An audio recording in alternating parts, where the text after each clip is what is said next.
안녕하세요. 새벽의 축구 전문가 페누입니다. 오늘은 첼시가 이번 시즌 보여주고 있는 루카쿠의 활용법에 대해 살펴보려고 합니다. 이번 시즌 첼시는 굉장히 좋은 성적을 기록하고 있습니다. 리그에서는 12경기 9승 2무 1패로 1위, 챔피언스리그에서는 5경기 4승 1패로 조별리그에서 1위를 기록하고 있는데요. 단순히 성적이 좋은 것뿐만 아니라 많은 득점을 기록하고 있고 실점은 굉장히 적게 허용하면서 공세양면으로 뛰어난 모습을 보여주고 있습니다. 여기서 재밌는 것은 이번 시즌 첼시가 거액을 들여 영입한 루카쿠가 있을 때보다 루카쿠가 경기에 나오지 않았을 때 첼시가 좀 더 좋은 경기력을 보여줄 때가 많다는 것입니다. 이렇게 경기력의 차이가 나는 가장 큰 이유는 최전방 공격수 자리에 루카쿠를 기용하는 것보다 하베르츠가 최전방에 배치되면서 제로톱으로 경기할 때 스위칭 플레이가 활발하게 이루어지기 때문인데요. 기본적으로 투엘 감독이 축구에서 최전방 공격수는 연계 플레이에 뛰어난 모습을 보여줘야 하고 활동 반경을 넓게 가져가면서 상대 수비에 공간을 만들어줘야 합니다. 그리고 최전방 공격수가 활발하게 움직이는 과정에서 자연스럽게 공격수들의 스위칭이 일어나는데요. 지난 시즌만 봐도 첼시는 최전방 공격수 자리에 에이브라임과 지루가 있었는데 지루는 연계 플레이가 준수하지만 폭넓은 활동 반경을 보여주지 못했고 에이브라임은 연계 플레이와 활동 반경 모두 부족하다는 평가를 받으면서 투엘 감독은 지루와 에이브라임 대신 하베르츠나 베르너를 최전방에 배치했습니다. 기록을 봐도 이러한 특징을 알 수 있습니다. 지난 시즌 지루와 하베르츠, 베르너의 기록을 비교해보면 지루의 활동 반경이 하베르츠와 베르너에 비해 확실히 좁다는 것을 확인할 수 있는데요.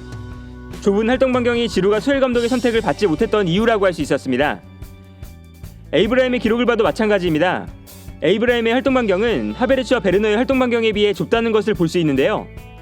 여기에 더해서 패스 기록을 보면 에이브라임은 하베르츠와 베르너보다 훨씬 적은 패스 횟수를 기록했다는 것을 알 수 있습니다.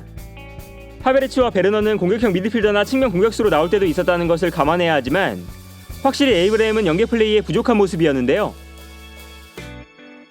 다만 지난 시즌 첼시가 아쉬웠던 점은 하베르츠와 베르너가 최전방 공격수로 출전했을 때 최전방 공격수 자리에 확실한 득점력을 갖춘 선수가 부족하다는 것, 그리고 상대가 밀집 수비를 형성했을 때 상대 수비수들과 싸워주고 포스트 플레이에 능숙한 선수가 부족하다는 것이었습니다.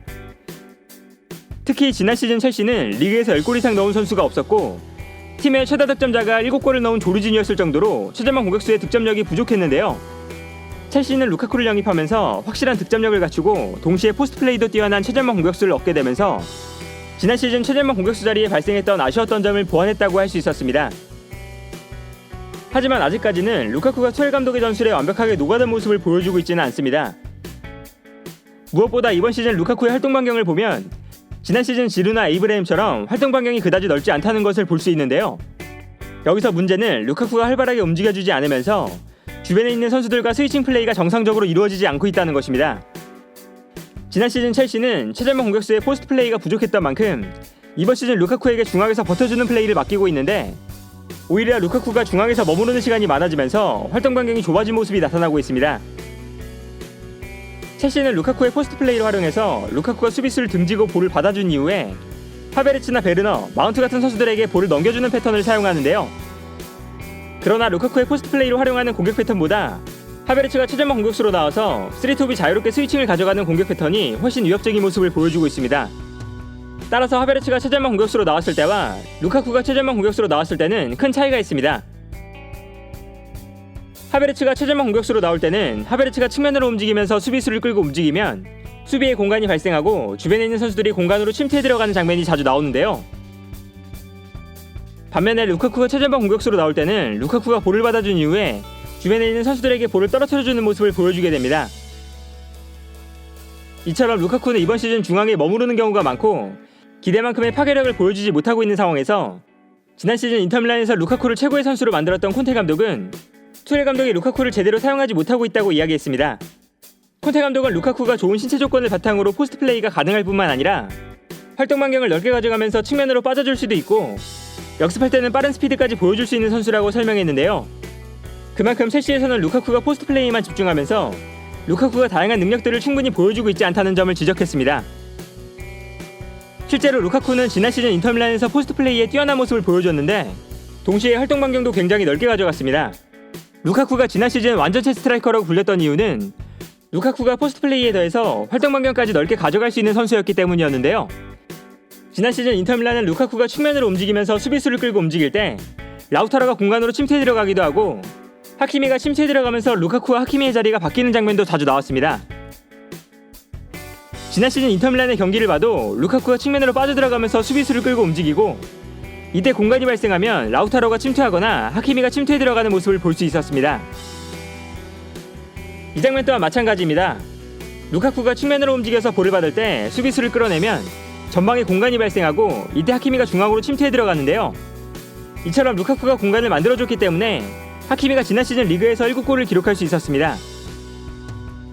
다만 지난 시즌 루카쿠가 넓은 활동 반경을 가져갈 수 있었던 것은 라우타로와 투톱을 형성했기 때문이었는데, 라우타로는 포스트 플레이가 가능한 선수라서 루카쿠가 측면으로 빠져도 라우타로가 중앙에서 상대 수비수와 싸워줄 수 있었고, 루카쿠는 중앙을 비워두고 측면으로 빠지는 것이 가능했습니다. 그러나 첼시에서는 루카쿠가 측면으로 빠지면 중앙에서 버텨주는 선수들이 부족해진다는 문제가 있었는데요. 마운트나 하베르츠, 베르너 같은 선수들은 중앙에서 싸워주는 플레이에 서투른 선수들이고, 이렇게 되면 포스트 플레이에 능숙한 선수가 부족하다고 평가받았던 지난 시즌 첼시의 문제점이 반복되는 것입니다. 결국 투엘 감독도 루카쿠의 포스트 플레이를 활용하기 위해서 루카쿠의 활동 반경을 넓게 가져가지 못하고 있고, 루카쿠가 나올 때는 자연스럽게 첼시의 스위칭 플레이가 줄어드는 것인데요. 여기에 대해서 루카쿠가 최전방 공격수로 나왔을 때는 첼시의 전방 압박이 줄어든다는 단점도 있습니다. 이번 시즌 루카쿠의 기록을 봐도 알 수 있는데, 루카쿠는 압박을 시도하는 횟수가 첼시의 다른 공격 자원들에 비해 현저하게 낮다는 것을 알 수 있습니다. 루카쿠 대신 최전방 공격수 자리에 나올 수 있는 하베르츠나 베르너의 기록을 보면 한 경기에서 루카쿠보다 2배 이상 많은 압박을 보여주고 있는데요. 그만큼 루카쿠가 최전방 공격수로 나올 때보다 나오지 않았을 때 첼시의 전방 압박이 훨씬 더 강력하게 이루어지고 있습니다. 투엘 감독의 전술에서 중요한 점 중 하나가 전방에서 상대를 강하게 압박하는 것이라는 것을 생각해본다면, 아직까지는 루카쿠가 투엘 감독의 축구에 어울리지 않는다고 할 수 있는데요. 결과적으로 루카쿠는 현재까지 투엘 감독의 축구에 완벽하게 적응하지 못한 모습을 보여주고 있고, 루카쿠가 경기에 나오지 않을 때 오히려 첼시의 경기력이 좋다는 평가도 받고 있습니다. 루카쿠의 활동 반경이 넓지 않아서 루카쿠가 나왔을 때 첼시가 제로톱을 사용했을 때 나오는 활발한 스위칭 플레이가 줄어들게 되고, 루카쿠가 적극적인 압박을 보여주지 못하면서 첼시의 강력한 전방 압박에 문제가 생길 때도 있는데요. 그러나 첼시가 제로톱을 사용하면 페널티 에어리어 안에서 볼을 경합해줄 선수가 부족하다는 것, 그리고 확실하게 득점을 기록해줄 선수가 없다는 것이 문제인 만큼 루카쿠는 이번 시즌을 치르면서 분명히 첼시에게 필요한 선수라고 할 수 있습니다. 콘테 감독의 말처럼 루카쿠는 포스트 플레이도 할 수 있고 측면으로 빠지는 플레이도 가능한 선수라서, 루카쿠가 지금보다 활동 반경을 넓게 가져갈 수 있다면 첼시는 훨씬 더 강력한 모습을 보여줄 수 있을 텐데요. 현재도 훌륭한 경기력을 보여주고 있지만 투엘 감독이 루카쿠의 활용법을 찾아내는 순간 첼시는 훨씬 더 무서운 팀이 되지 않을까 합니다. 오늘 영상은 여기까지고요. 시청해주셔서 감사합니다.